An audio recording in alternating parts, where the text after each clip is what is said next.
what women want in retirement. I'm Virginia Ryan, part of the team at 401k Plan Professionals. This is recorded. If you didn't already know, we keep these on our website on demand. Today, we'll keep it to 30 minutes as usual. We've got a very special presenter today. Uh, and as you know, just a few reminders. We'll get started as soon as we can here. Um, our team, as you know, Jenna, Jessica, myself, and Gina, and our marketer, Kristen. There's our team. And again, we do these every month with a few exceptions. Try to keep it to 30 minutes or less. Time for Q&A. Today, I'll be watching the Q&A. We're also going to have a couple polls. We're going to keep this really interactive. We're going to use the raise hand button as at the bottom of the Zoom as well. So keep an eye out for that. Use the chat function as well, whatever is easiest. But as you know, we do a variety of topics. These are all housed on our website and our YouTube channel. We're really excited for this topic. As you know, Sue Walton is with us today. She is from American Funds Capital Group. We utilize that team a lot, using their investments, using their record keeping services. Sue has an amazing team behind her, content, resources. She's been in the industry couple decades, but I won't talk too much more about Sue, and we will just get started. So I will be kind of behind the scenes here. I will turn off my camera.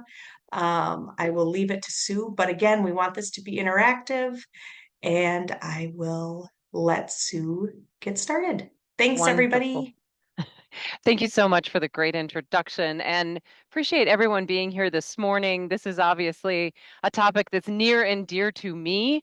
And certainly as we think about the makeup of the workforce today and the opportunities that exist in terms of really addressing the needs, especially as we think about diversity, equity, and inclusion in our programs, in our benefits, as well as we as individuals are approaching these kinds of major financial decisions, some of these things that we want to be able to keep in mind.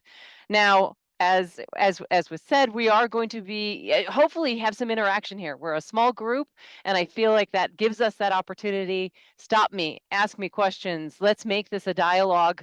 Otherwise, you're going to just hear me talk for the rest, for the next 25 minutes straight.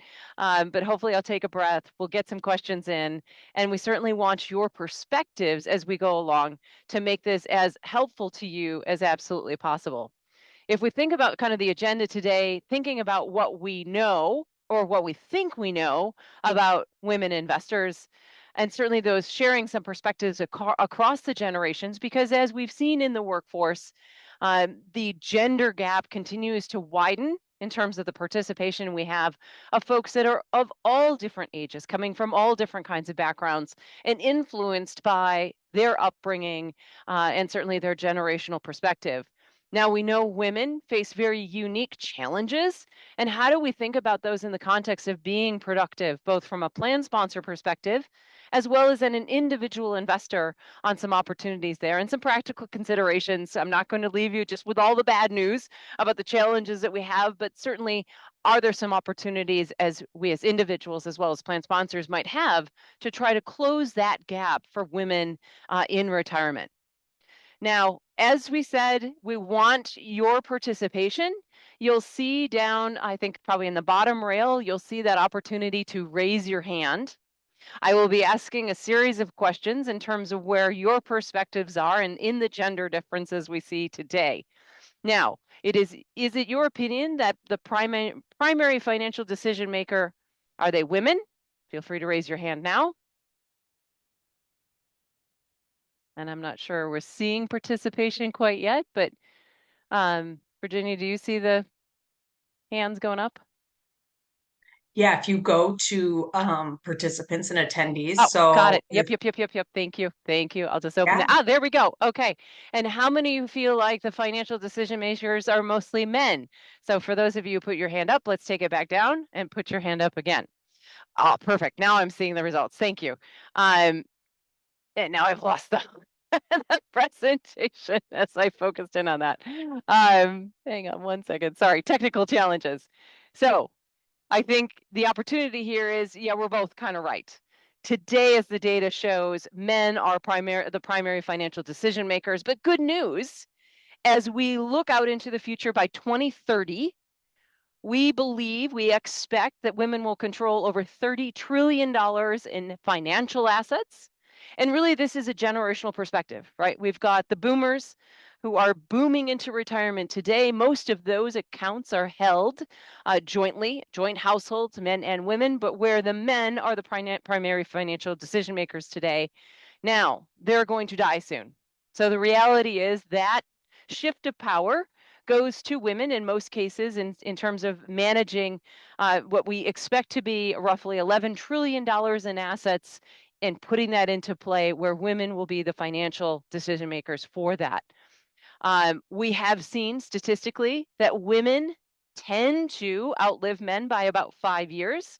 And in our, as we are, marrying and finding our suitable mates, we tend to, averages, women tend to marry folks, men in particular, that are 2 years older than they are.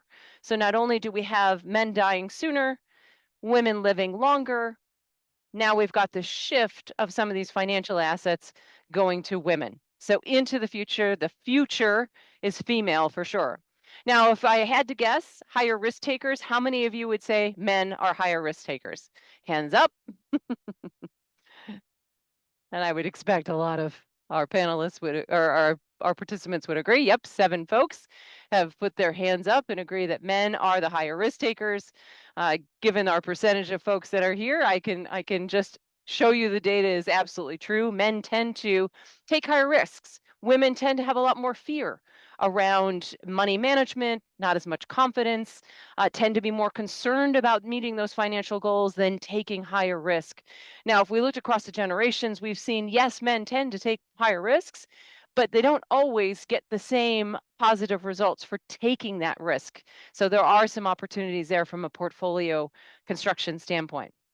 Now, for our participation, who do we believe have the stronger saving habits? How many of you believe men have the stronger saving habits as we think about involvement there? And getting to my participants again, 2 of you think men. How many of you believe the rest of you must think women do? And for those of you who think women do, you are absolutely right. Good news here. Even though we're not as big of risk takers, we certainly have stronger saving habits.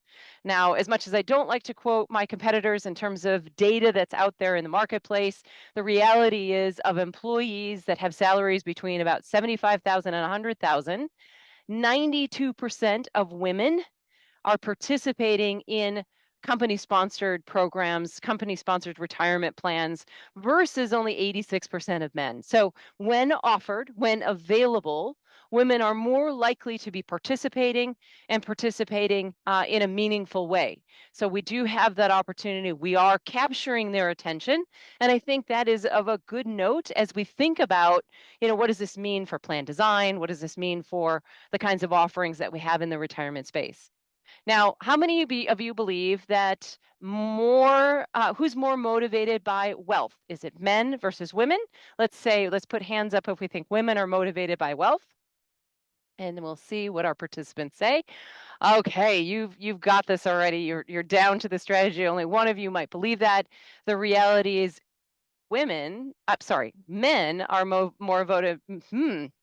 Easy for me to say. Men are more motivated by wealth, as we can see here, whereas women, if we move ahead to the next slide, will give you the answer. Women are more motivated by security. So if we think about kind of that savings potential, women tend to be more goal oriented, more objective oriented, as opposed to taking more risk, acquiring more wealth. They really want that security. And if we look at a survey that was done by the US Bank back in 2020, 46% of women chose security and well-being over all other financial goals as it related to money. As we think about, the value of spending or status or things such as this, they would rather be focused on that financial security as we move forward. Now, I think as we think about kind of what's the expectation in terms of we're not as confident, we are not participating, we don't tend to be at the current moment that primary financial decision maker. How many believe that women are more likely to use a financial advisor as an example? And I'll leave you to raise your hands. Yep, a number of you think that is the case. Yes, exactly. So now we're on a strategy here. Women are more likely to use a financial advisor. And at the Capital Group, as we think about all the different opportunities and connections that we have with our individual investors, whether they're institutional investors in retirement plans or part of our, private wealth organization, more often than not, we are hearing from women, especially women who are either widowed or divorced, that they wish they had known more, that they wish they had taken greater control of the financial decision making.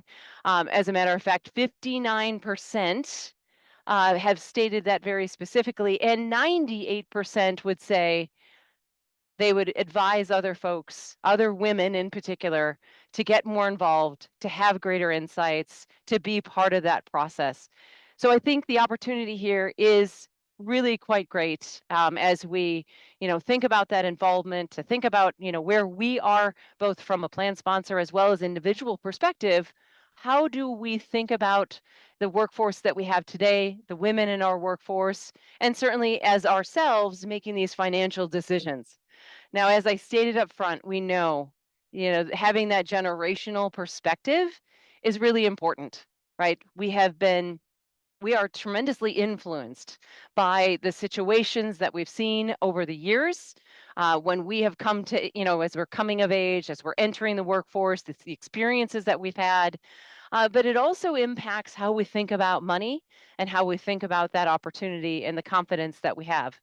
Now, what we have seen across the generations, we've done an incredible amount of research here, is that, as we move from the boomer generation up to the Gen Z generation, things have changed. Higher education, but also combined with that higher debt. They tend to, as we've looked across the generations, they're marrying later, they're having children later. And we do have a pretty significant generational gap from the boomers all the way down to the Gen Zs in terms of what they represent. And we use this as perspective as we think about how do we engage them? How do we get them to make better decisions? Does this have an opportunity to impact our plan design? And certainly just different ways that we are connecting with the participants that we have. Now, I always like to take a poll to understand what generations I have represented here in this conversation today. So if you wouldn't mind, maybe everybody take their hands down at the moment. If you are a boomer and consider yourself in the boomer generation, raise your hand, just so we know who we got. Looks like we have one person in the boomer generation. And don't worry, I make fun of all the generations, not just the boomers and the millennials. For those of you who consider yourself within the Gen X generation, I'm in probably pretty good company here. Oh, we're a skeptical bunch, aren't we? Okay, we've got a lot of folks in the Gen X generation. All right, so let's put our hands back down. How many of you are millennials? You beautiful little snowflakes, you. You're very special. There will be a participation award at the end, don't worry. So two of you part of the millennial generation, and do we have anyone part of Gen Z, our youngest generation in the marketplace today? Couple folks, awesome. So it looks like we've got some good representation across the generations, just some insights here. If I think about that oldest generation, the boomers, they're holding a lot of the cash today, a lot of the investments within our programs because they've benefited from the markets. They've been participating in these programs for a long time. But that boomer generation is quite influenced by a post-war boom, the Cold War. They were part of the swinging 60s. I'm sure they have stories to tell, part of Woodstock, and they're influenced as being dedicated to the companies that have provided them their careers. They tend to stay 7 to 10 years in terms of that tenure as part of their workforce. Our Gen Xers, kind of our freedom generation, if you will, we were heavily influenced by, we are the smallest generation, first of all, heavily influenced by the Cold War, the introduction of the PC, but also the change in that family dynamic impacted as latchkey kids. Divorce was on the rise, and that ever elusive work-life balance that we're trying to, find for ourselves. Certainly, we are impacted by that.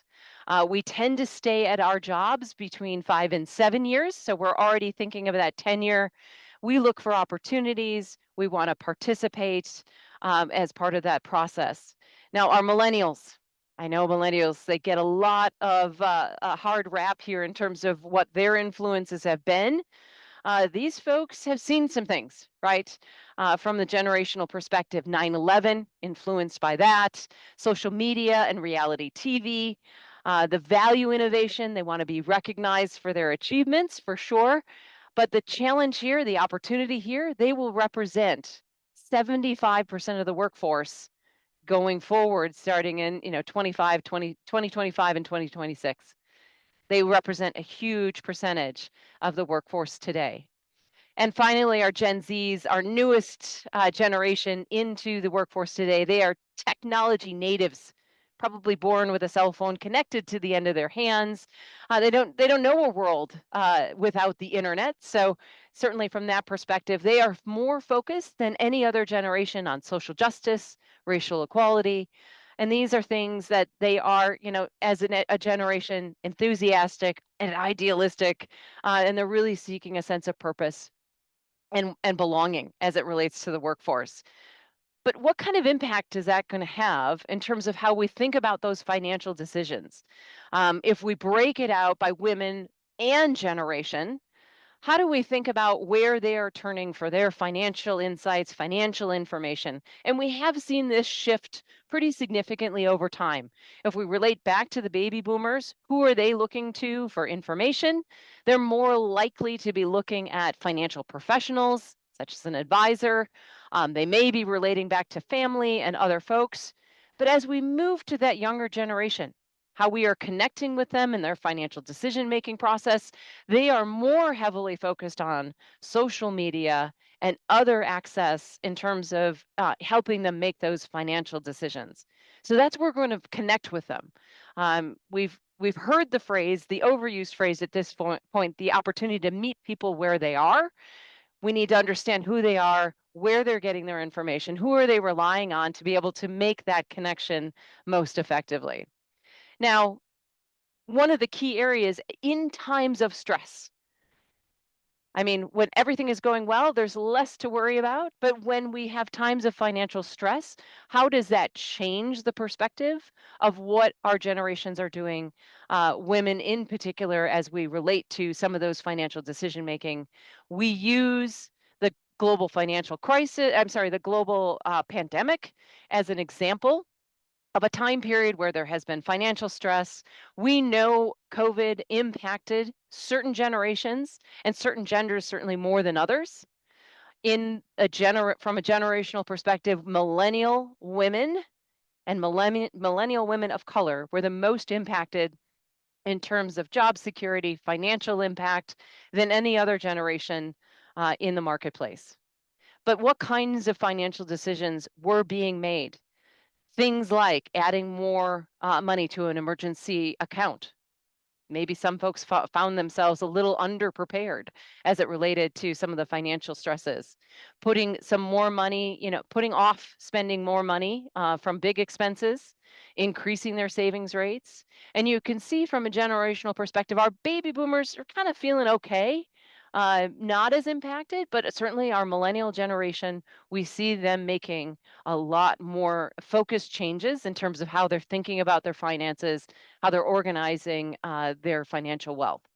So just some perspective as we, try to relate to women in the marketplace, women in terms of their security going forward.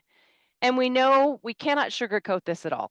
We know that women in particular face very specific challenges in the marketplace. One of the key areas, the gender pay gap. This will keep us behind in terms of our ability to save more for retirement, put more money away to have that financial security. The second is time out of the workforce. Most often for family caregiving, either to have children or to be supporting elder family members, etc. Women find themselves in a position where they're trying to do it all, and we'll talk about that as well. Women, without a doubt, we've already noted this. They tend to live longer, and on average, about 5 years longer than men, which also means more requirement for retirement savings. Like if you're living longer, you're spending more, you've got to have that security going forward. And then finally, how do we shore up some of the challenges that we have in terms of from the confidence perspective, getting women more involved in that financial decision-making process and making decisions on their own that are going to be best for them. So a lot of challenges. We're going to go to a little bit of insight here. So where do we come up with this information? And is there any good news as it relates to some of these challenges? And you can see from a pay gap perspective, anything less than 100% is being paid less than our male counterparts in terms of the industry out there. And you can see for all workers 16 and older, just if we look at a broad if we're looking at the employment data that's outlined from the Pew Research Center as of 2020, at the end of 2022, we're clocking at about 82% of men's salaries going forward. So an 18% difference less than our men are making. Now, if we start to narrow down the field and look just at workers between 25 and 34, it is a little bit more optimistic. That is a stage in this as people are entering the workforce that there is more parity. And we have seen some opportunities for that gap to close over time as it relates to what we're seeing today versus back in the early 80s, as an example. Now, if I really start to drill down on that, how have we moved the needle going forward? And where are really some of the bigger challenges? And that is as we are moving through our careers, getting those additional opportunities, getting those promotions, and not getting the corresponding payment and salary and benefits as our male counterparts going forward. And you can see it drops off pretty significantly as people are going through raising through the ranks in terms of their roles and opportunities from that perspective. And even though we've made progress over time, if we think about, from 1982 to 2022, it's a pretty significant time period to be making those changes. You can see we've just not made as much progress as people are really moving through their careers and finding that success. And if a number of you saw the Barbie movie and you heard the speech, this is real in terms of all the responsibilities that women feel like they play, not only to be women, but also to be participating in the marketplace. If we look at the chart on the left-hand side, it is an outline of all US adults employed, men versus women, and their attitudes in terms of their responsibilities, who feels most responsible at home, their the responsibility to support their family financially, and then also to be successful in their job or career. Now, before we have children and before that enters into the equation, you can see the numbers tend to be pretty close. Focus their responsibilities at home. Women always are going to have a slight higher expectation in terms of what they are doing at home and taking that on relative to men. But the financial support before children really is pretty close, that women also feel compelled. Not only are we focused on our responsibilities at home, we also want to be contributing in a meaningful way from a financial perspective. And we also want to have success in our careers. Like we're more educated over the generations, we have that opportunity set. Now we look at the chart on the right-hand side in terms of what is the impact when we have children adding into the conversation or into the equation. Now that shift of focus, women in particular feeling heavily compelled to focus on if you have their focus on responsibilities at home, 67% versus 45. This is where we also see that shift from a financial support perspective, men feeling like, they're taking on much more, but the women, interestingly enough, also feel very compelled to be able to be supporting their family financially. And we haven't lost much ground in terms of what does this mean for our success in terms of having a career and having that ability to do that. It's a mindful expectation that we are trying to do it all. And I think from that standpoint, this is data that supports those stressful feelings of the challenges it is to be a woman today. So I think the Barbie speech resonated quite a bit because we are seeing this in the data. We're seeing the fact that women are trying to do it all. Now, if we move forward, one of the other recognitions, women are living longer. We see the statistics. It is a reality of what not only what we're seeing today, but a future expectation. Everybody is living longer with the advancements of medicine and certainly the support from that perspective. But the reality is women will continue to outpace men relative to that longevity. And we need to be able to plan for that. Now, how do we shore up some of that confidence? How do we get folks more involved in the decision-making process? It's really thinking about it from a goal-oriented perspective. How do we keep them engaged? How do we keep them, really focused on that financial future? And then thinking about all the income and opportunities that relate to some of their success.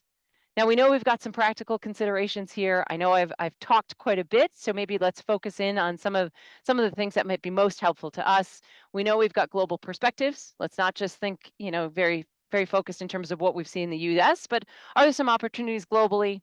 Thinking from a plan design perspective, from participant engagement, as well as claiming Social Security. Now, if we think globally, there are a lot of opportunities of different countries trying to get that parity in terms of wages, get equity there. We know that gender roles, we're starting to see an evolution there, that there's more equity in terms of other countries really focused on those challenges and needs. And even from a pension system in Sweden that just starts to really relate to what does success look like for retirement, both for men and women, and trying to find different ways to shore that up. From a plan sponsor perspective, you've really got some opportunities from a plan design standpoint. Are we allowing, from a legislative perspective, long-term part-time participants in the program to allow for women who might be taking that time out of the marketplace? Maybe thinking about engaging them on an annual basis, both from their enrollment. So if they've opted out at some point in time, let's sweep them back in. We have to choose our benefits every year. Why shouldn't retirement be part of that equation?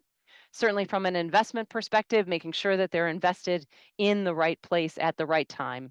And if there are some easy ways to help us, maybe that is through like a target date fund or a qualified default investment alternative for folks who don't want to make that decision on their own.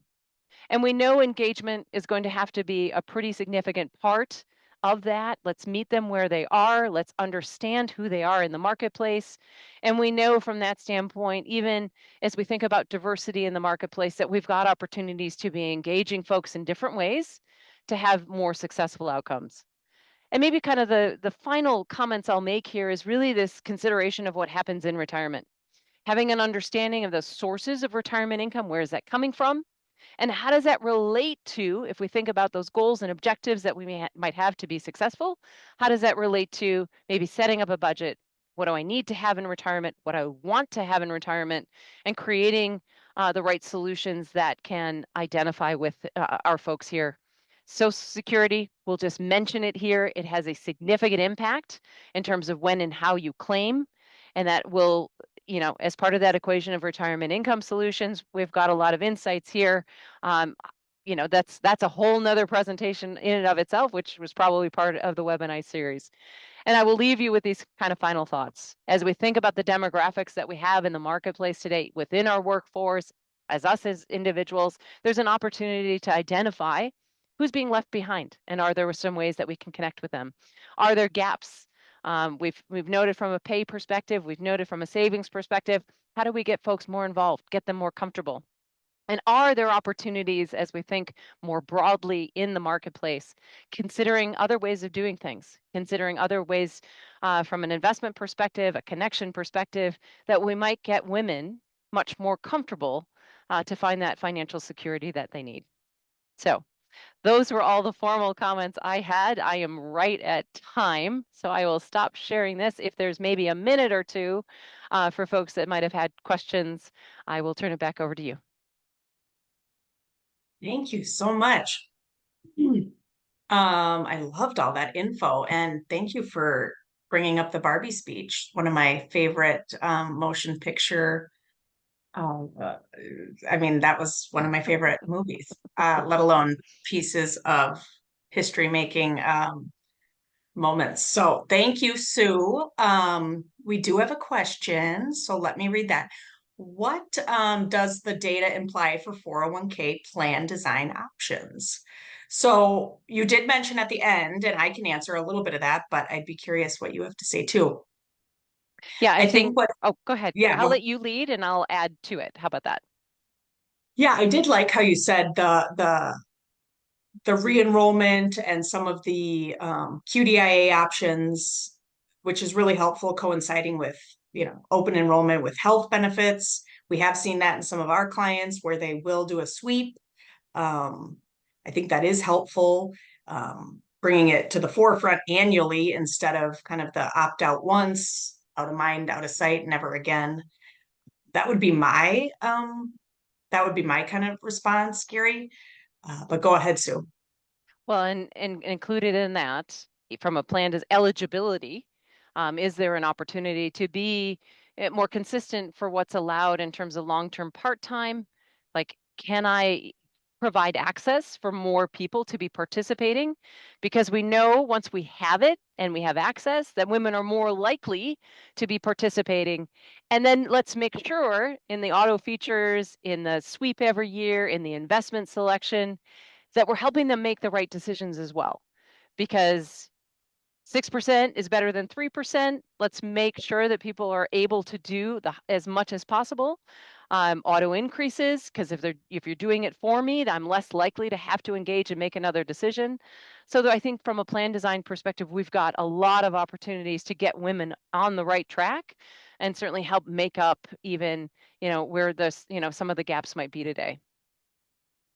I love that. Yeah, the long term, which I think coincides with some of the caregiving. And Mhm. not to point at the early career caregiving, right? When you maybe take a few years out to be a stay-at-home parent, but that later in life, right? That Yep. that aging parent. So I think that's a good concept too. Another question too, as I face divorce or even just challenges financially, retirement accounts, how can those help financially during that big transition time? Any recommendations? I can start off there. We offer one-on-ones. You can book time with us. I find that that's kind of a creative time too to help with what you're asking as far as hardship withdrawals, loans. I do find that there's ways both there to kind of build confidence, which we saw that in Sue's data, especially with women, there is lack of confidence, especially financial confidence. So I would encourage you to kind of reach out to us on a one-on-one basis. But that's what the 401k is for. It's tied to your social security number. It's your money. So when there are those tough divides, that those are your funds. So Yeah. And even knowing what you have access to, and then understanding what does that mean, especially for folks, if these situations are happening as I'm nearing retirement or getting into retirement, that even from a Social Security standpoint, what are my options? What's best available to me? And that's even accessing a spouse or former spouses, claiming from that perspective. And there are a lot of creative ways that people are identifying what's the best solution one way or the other. So definitely seek out professional help. yep. And what was the data? More females use financial advisors than males. Yep. That I was very surprised about Well, and as if a female well, back advisor. in the day, right? I mean, before GPS, who would be more likely to pull over the car and ask for directions? The females. That is obvious. Okay, another question. Gen X is here. So they're saying never had influence on a 401k, maybe influencer advice, started late. Is there anything that boosts earnings? So that would be the first and foremost, I would say get in a more aggressive portfolio or some type of allocation we could help with as advisors. Again, a one-on-one 30-minute Zoom would be perfect for that. We can help you pick funds. We could do any type of education on that too. So that would Yep. be my first. Yep. And We could then talk about it and do yeah, some education.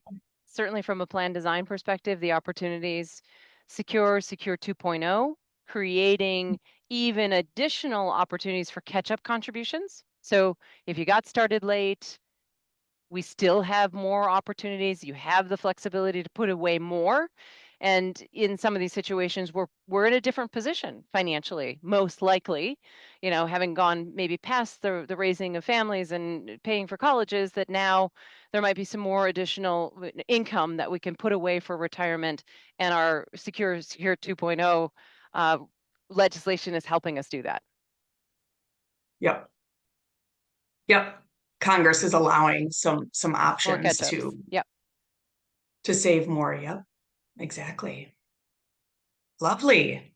All right. So we answered those questions live. Just want to make sure we got all that. And again, everything's recorded. Really appreciate everybody joining today. We're going to wrap up unless there's anything else. And again, this is all going to be housed on our website. Just want to thank Sue for her time today. Really appreciate everybody joining. And again, this is part of our monthly webinar series. We'll have something next month. And I will let everybody go today. And again, thank you so much from 401k Plan Professionals.